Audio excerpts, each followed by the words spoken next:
It's no secret that when it comes to winning a championship for any professional sport, the NHL has the toughest path. With the possibility of playing anywhere from 4 games to 28 games, players put their bodies on the line to be able to have their names etched into the history books forever. Today we're going to showcase 20 in no particular order of the most crazy playoff moments in NHL history. This topic alone will have multiple parts, so leave a comment down below about any moment you think that will be in the upcoming parts 20. Gregory Campbell's broken leg. For this one, we have to go back to 2013 when the Boston Bruins were taking on the Pittsburgh Penguins in the Eastern Conference Final. The Bruins were handed a penalty for too many men on the ice, and with Penguins down 2-0 in the series, every power play mattered. Penguins' Evgeny Malkin had the chance to put the Penguins up by a goal when he wound up to take a slap shot, and it was blocked by a diving Gregory Campbell. The puck hit Campbell square in the leg, and he struggled to get back onto his feet. In obvious distress, Campbell got back onto his skates and finished the rest of his shift before struggling to the bench. He remained on the ice for almost a minute after breaking his right fibula. The Bruins dug deep and managed to win 2-1 in double overtime, using Campbell's historic shift as a motivator, 19. Patrick Kane's OT Cup winner, Kane entered the league in 2007 and made an immediate impact. Known for his speed and ability to score, he became a valuable player in their dynasty run. The Blackhawks were taking on the Philadelphia Flyers in the 2010 Stanley Cup Finals. The last time the Blackhawks won the Cup was in 1961, and Kane wanted to end the 49-year drought. With the score tied 3-3, Kane took a sharp angle shot that confused the Flyers as they didn't know where the puck was. Kane, knowing that he scored, immediately raised his hands in celebration and took off towards his goalie Corey Crawford in celebration, with the Blackhawks piling off the bench to celebrate. The Flyers and the officials were confused, and the officials had to get confirmation from the league if there indeed was a goal. The replay showed the puck sneaking through Leighton's pads and getting stuck under the netting, causing the puck to disappear. What a way to end a drought and go down as one of, if not, the most memorable goals in Blackhawks history. 18. Sean Avery screens Martin Brodeur. This one definitely had to be added to part 1 because having a rule named after you is one unique accomplishment. In a highly unorthodox move, Avery stood directly in front of Devils goaltender Martin Brodeur during a 5-on-3 power play, not just screening him, but waving his hands and sticking Brodeur's face while deliberately facing the goalie rather than the play. In a crazy turn of events, Avery would go on to score on the power play, but not from him screening Brodeur, but scoring from a pass in the slot. This act of unsportsmanlike distraction, though not technically illegal under existing rules, was seen as crossing a line of decorum in the sport. The next day, the NHL issued a clarification, now colloquially known as the Sean Avery rule, stating that any player who engages in actions deemed to be a distraction by facing and waving at the goalie instead of participating in the play would receive an unsportsmanlike conduct minor penalty 17. Mark Schiefele's huge hit against Jake Evans, with just under a minute remaining and Montreal leading 4-3 in Game 1, Canadiens' Jake Evans secured the victory by scoring an empty net goal. Immediately after the goal, Mark Schiefele delivered a high-speed hit to Evans, who was not expecting contact. The impact caused Evans to fall hard, striking his head on the ice. He remained motionless for several minutes before being taken off the ice on a stretcher. Evans was diagnosed with a concussion, and the NHL's Department of Player Safety swiftly took action. The Department of Player Safety reviewed the play and suspended Schiefele for 4 games, citing the hit as a high predatory charge that resulted in a serious injury. He did not appeal the suspension, but expressed surprise at its length, emphasizing that his intention was to prevent a goal, not to injure Evans. The incident sparked significant controversy, with many Canadiens players condemning the hit as dirty and vowing to hold Schiefele accountable if he returned later in the Series 16th. Sergei Bobrovsky's insane no-look save gotta show some goalie love, so we're kicking off the first save of the list with Bobrovsky's save from last year. During Game 2 of the Eastern Conference first round between the Florida Panthers and the Tampa Bay Lightning, goaltender Sergei Bobrovsky executed a remarkable save against defenseman Matt Dumba. With the game tied 2-2 in the second period, Tampa Bay's Anthony Cirelli had his shot partially blocked, causing the puck to go to the right of the net, where Stamkos quickly threw the puck towards the front of the net. Bobrovsky, initially out of position and without his stick, managed to dive backward across the crease, extending his left arm to deflect Dumba's backhand attempt away from the open net. The save garnered widespread acclaim, with Panthers forward Vladimir Tarasenko describing it as the best save I've ever seen in my life. Even Lightning captain Steven Stamkos acknowledged the feat, noting, "Call it skill, call it luck. That was a big save in that moment of the game." 15. Braden Holtby's incredible stick save Game 2 of the 2018 Stanley Cup Final between the Washington Capitals and the Vegas Golden Knights, goaltender Braden Holtby executed a remarkable stick save that has since been dubbed the save. With just under 2 minutes remaining in the third period and the Capitals leading 3-2, Golden Knights forward Alex Tuch received a cross-ice pass from Cody Eakin and appeared to have a wide-open net. Holtby, reacting swiftly, lunged across the crease and managed to deflect Tuch's shot with the paddle of his stick, preserving the Capitals' lead. This pivotal moment not only secured the Capitals' first ever win in a Stanley Cup final game, but also shifted the momentum of the series. Holtby's performance, including this iconic save, was instrumental in Washington's eventual championship victory. The save was lauded by teammates and commentators alike, with many considering it one of the greatest in NHL history. 14. Aiden Hill's The Save. Fast forward 5 years, and what was dubbed as the save from the previous clip was almost identical to the save Aiden Hill made against Nick Cousins. While Hill's remarkable save against Cousins in Game 1 of the 2023 Stanley Cup Final drew widespread acclaim. And comparisons to Braden Holtby's iconic 2018 stop, it has not been officially dubbed the save. Hill's diving stick save, which occurred early in the second period and kept the game tied, was pivotal in the Vegas Golden Knights' 5-2 victory over the Florida Panthers. The crazy part is that both saves happened at the same net. Just like the Capitals, the Golden Knights would go on to win the Stanley Cup 13. The NHL apologizes to the Vegas Golden Knights. The NHL, in a stunning fashion, admitted fault and apologized to the Vegas Golden Knights for the controversial major penalty assessed during Game 7 of their 2019 first-round playoff series against the San Jose Sharks. The incident occurred when Vegas forward Cody Eakin was penalized for cross-checking Sharks captain Joe Pavelski, leading to a 5-minute major penalty. During this power play, the Sharks scored 4 goals, overturning a 3-0 deficit and eventually winning the game 5-4 in overtime, thereby eliminating the Golden Knights from the playoffs. Following the game, NHL executives acknowledged the error. Golden Knights owner Bill Foley stated that a senior league official personally called him to apologize for the call, describing the executive as about as senior as you can get.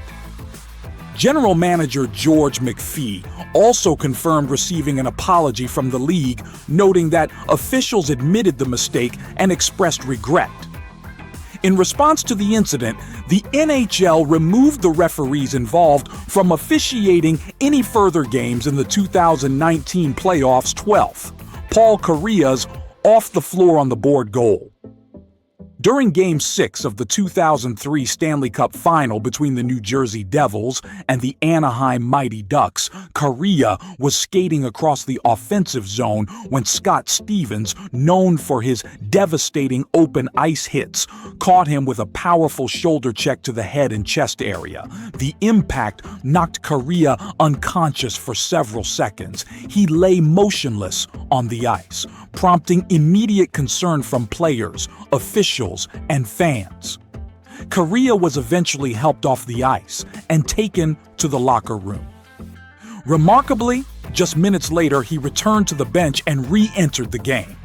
Then came one of the most iconic moments in NHL history.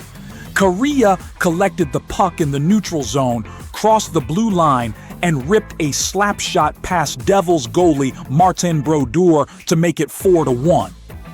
The moment was made even more unforgettable by broadcaster Gary Thorne's now famous call, "off the floor, on the board." Swing capturing the drama of Kariya's return and redemption after such a brutal hit. Despite the heroic moment, the aftermath was more sobering. Kariya later admitted he had no memory of the hit or even scoring the goal 11. Gino Odjick loses his mind and his gear.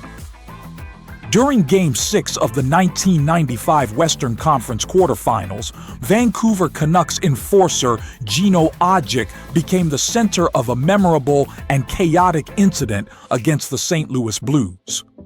The spark occurred when Blues forward Glenn Anderson took a jab at Canucks goalie Kay Whitmore after a whistle, an act Odjick perceived as a violation of the unwritten rules protecting goaltenders. In response, Odjick unleashed a furious reaction, engaging multiple Blues players in a series of altercations that escalated into a full-blown line brawl. He notably squared off with Adam Crichton, who eventually turtled under Odjick's barrage and also targeted Anderson, who attempted to evade the confrontation. Odjick continued his rampage even after losing much of his equipment, including his jersey, earning him 37 penalty minutes in the Melee 10. Alexei Kovalev fakes an injury. We're not going to include the 1995 incident when Kovalev faked an injury against the Nordiques because it didn't cost him team, but this one sure did. During Game 6 of the 2004 Eastern Conference quarterfinals between the Montreal Canadiens and the Boston Bruins, with the game tied 3-3, Kovalev was carrying the puck into the Bruins' zone when he was slashed on the glove by defenseman Marty Lapointe. Kovalev immediately grabbed his hand and appeared to stop skating in pain without losing the puck. This moment of hesitation allowed Bruins forward Glenn Murray to steal the puck and skate down the ice on a 2-on-1, scoring the game-winning goal. The controversial aspect wasn't the slash itself, it was Kovalev's reaction. Replays showed that while he may have been in discomfort, he was not seriously injured. His apparent decision to stop playing or exaggerate the pain directly led to the turnover and the Canadiens' loss. Teammates and media criticized him for either embellishing or letting up in a critical moment. 9. Bob Baun scores on a broken ankle. During Game 6 of the 1964 Stanley Cup Final against the Detroit Red Wings, Toronto Maple Leafs, Bob Baun was struck in the ankle by a hard slap shot from Detroit's Andy Bathgate. The shot fractured his ankle, causing immediate pain and swelling. Baun had to be helped off the ice on a stretcher, but that didn't stop him from helping his team. Despite the injury, Baun played through the pain and he scored the game-winning goal in overtime, securing a 4-3 win for Toronto. Baun's heroics goes down as one of the most memorable moments in Stanley Cup playoffs history. 8. Brad Marchand licks his opponent. Brad Marchand is no stranger to weird antics on and off the ice, but this one takes the cake for the weirdest thing he's done. During the 2018 Stanley Cup playoffs between the Tampa Bay Lightning and Boston Bruins, Marchand was caught on camera licking the face of Lightning Ryan Callahan. This act led to the NHL's intervention, with Colin Campbell, the league's executive vice president and director of hockey operations, speaking directly with Marchand and Bruins general manager Don Sweeney. The NHL emphasized that such behavior was unacceptable and warned that any similar actions in the future would result in supplemental discipline. Not sure why licking your sweaty opponent would ever cross a player's mind. 7. Marty McSorley's illegal stick penalty. In Game 2 of the 1993 Stanley Cup Final between the Los Angeles Kings and the Montreal Canadiens, a pivotal moment occurred involving Kings defenseman Marty McSorley. With 1:45 remaining in the third period and the Kings leading 2-1, Canadiens head coach Jacques Demers requested that referees measure McSorley's stick for an illegal curve. Referee Kerry Fraser measured the stick and determined that it exceeded the legal limit, resulting in a 2-minute minor penalty for McSorley. During McSorley's penalty, the Canadiens capitalized on a 6-on-4 power play, with Eric Desjardins scoring to tie the game at 2-2. The Canadiens went on to win the game 3-2 in overtime, evening the series at 1-1-6. Brayden Point's 5 OT game winner. During the first round of the 2020 Stanley Cup playoffs, Brayden Point of the Tampa Bay Lightning scored a historic goal in the FIFE overtime period of Game 1 against the Columbus Blue Jackets, securing a 3-2 victory. This goal marked the fourth longest playoff game in NHL history at that time, lasting 150 minutes and 27 seconds. Point's game-winning goal came after Joonas Korpisalo, the Blue Jackets goaltender, set an NHL playoff record with 85 saves. The goal was set up when a shot from Lightning defenseman Victor Hedman deflected off Blue Jackets defenseman Vladislav Gavrikov and landed on Point's stick, allowing him to snap a wrist shot past Korpisalo from the high slot. 5. Ray Bourque finally hosts the Stanley Cup. Ray Bourque's Stanley Cup victory in 2001 is considered one of the most emotional and significant moments in NHL history, both for his individual legacy and the Boston Bruins franchise. Bourque, one of the greatest defensemen to ever play the game, had spent 21 seasons with the Boston Bruins and had come close to winning a Stanley Cup multiple times throughout his career. Despite his extraordinary skill and leadership, the Cup had eluded him, and he became synonymous with playoff heartbreak. In 2000, after more than 2 decades in Boston, Bourque was traded to the Colorado Avalanche in a last-ditch attempt to win a championship before his career ended. It was a difficult move for Bourque, as he was a beloved figure in Boston, but the trade gave him a new opportunity to play with a Stanley Cup contender. In the 2001 Stanley Cup Final, Colorado faced the New Jersey Devils, and Bourque played a key role in the Avalanche's success. His leadership, experience, and defensive play were crucial, and he helped the team secure the Cup with a 4-3 series victory. When the Avalanche won, Bourque's emotions were overwhelming. After years of striving for the ultimate goal, he finally got his hands on the Stanley Cup at the age of 40. The significance was profound because it represented the culmination of a Hall of Fame career. Bourque's Cup win was a moment of redemption, a tribute to his perseverance and dedication to the game. His emotional celebration, where he hoisted the cup with tears in his eyes, became an iconic image in hockey history. 5. Toronto Maple Leafs 2013 collapse to the Boston Bruins. Sorry, Maple Leafs fans, but you had to have known this would be coming, but we're only going to highlight the collapse of 2013. During the 2013 first round of the Eastern Conference, it was an epic battle between the two teams. With Toronto hoping to end a long playoff drought, the Leafs hadn't made it past the first round since 2004. The series went to 7 games, and the culmination of Game 7 in particular was a heartbreaker. The Leafs were leading 4-1 with just over 10 minutes remaining in the third period of Game 7.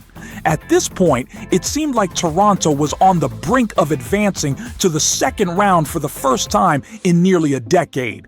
However, the Bruins mounted a stunning comeback. They scored 3 goals in the final 10 minutes of regulation to tie the game, capped by Nathan Horton's goal with under a minute left, sending the game into overtime. In overtime, the Leafs' fate was sealed when Patrice Bergeron scored a game-winning goal, completing the Bruins' miraculous comeback and securing a 5-4 victory.